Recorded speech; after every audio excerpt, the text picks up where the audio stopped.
Satu pengadilan, beda kesejahteraan.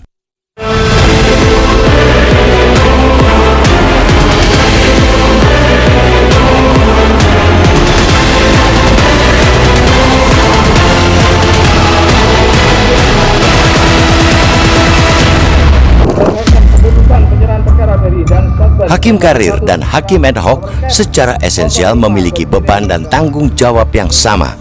Mereka duduk di kursi terhormat, memimpin sidang, menilai alat bukti, dan menegakkan asas peradilan. Akan tetapi, mereka rupanya berbeda dalam hal urusan kesejahteraan.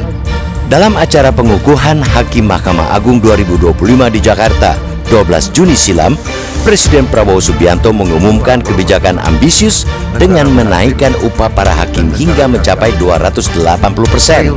Janji itu ia ulangi dalam sidang kabinet paripurna 1 tahun kepemimpinan Prabowo Gibran. Realisasi janji tersebut kemudian dituangkan dalam peraturan pemerintah PP nomor 42 tahun 2025 dan berlaku mulai 2026.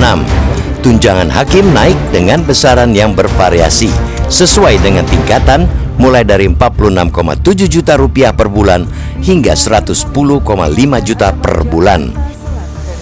Namun, realitas di lapangan menunjukkan janji tersebut belum menyasar ke para hakim ad hoc tindak pidana korupsi, hak asasi manusia, HAM, perikanan, dan sektor lainnya.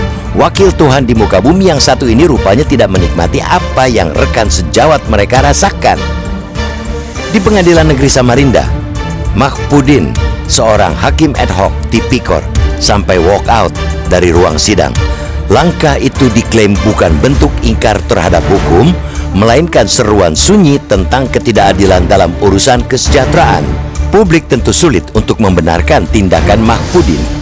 Bagaimanapun juga, para pencari keadilan tidak pantas untuk ditinggal begitu saja. Adagium menyatakan, justice delayed is justice denied. Perbuatan hakim walkout adalah bentuk ketidakadilan itu sendiri. Namun, tidak tepat pula jika hanya menyalahkan Mahpudin tanpa membongkar persoalan fundamental. Harus kita katakan dengan tegas bahwa perbedaan perlakuan negara terhadap sesama hakimlah yang menjadi pemicunya. Gaji hakim ad hoc belum mengalami penyesuaian selama 13 tahun berdasarkan Perpres nomor 5 tahun 2013. Mereka mendayung di biduk yang sama, menjalankan tanggung jawab yang serupa beratnya, namun diperlakukan layaknya pengabdi kelas 2. Atas diskriminasi tersebut, Forum Solidaritas Hakim ad hoc FSH Indonesia telah mendesak Presiden Republik Indonesia Prabowo Subianto dan Mahkamah Agung segera mengambil langkah konkret terkait ketimpangan kesejahteraan hakim ad hoc.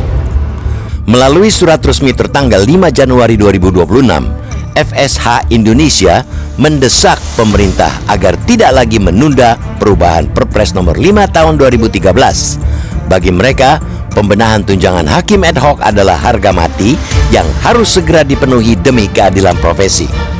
Mereka beralasan negara telah menaikkan gaji dan tunjangan hakim karir pada Oktober 2024 dan Februari 2026.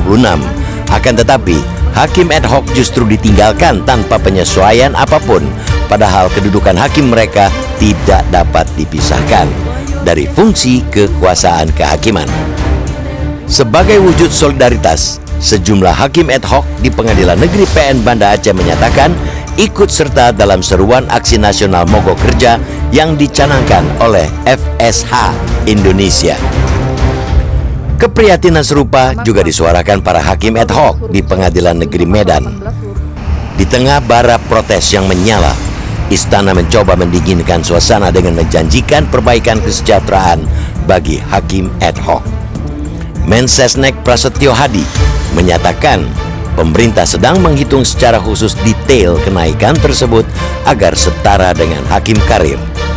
Kita amat mengapresiasi jika istana bisa segera bergerak cepat merealisasikan janji. Hakim ad hoc bukan sekadar pelengkap, mereka juga penjaga pintu keadilan. Ketimpangan kesejahteraan hanya akan mengganggu integritas, konsentrasi, dan keteguhan moral hakim. Persoalan tunjangan dan kesejahteraan hakim ad hoc harus segera diatasi secara sistematis. Jangan biarkan marwah pengadilan ambruk hanya karena negara abai terhadap kelayakan hidup para wakil Tuhan di muka bumi.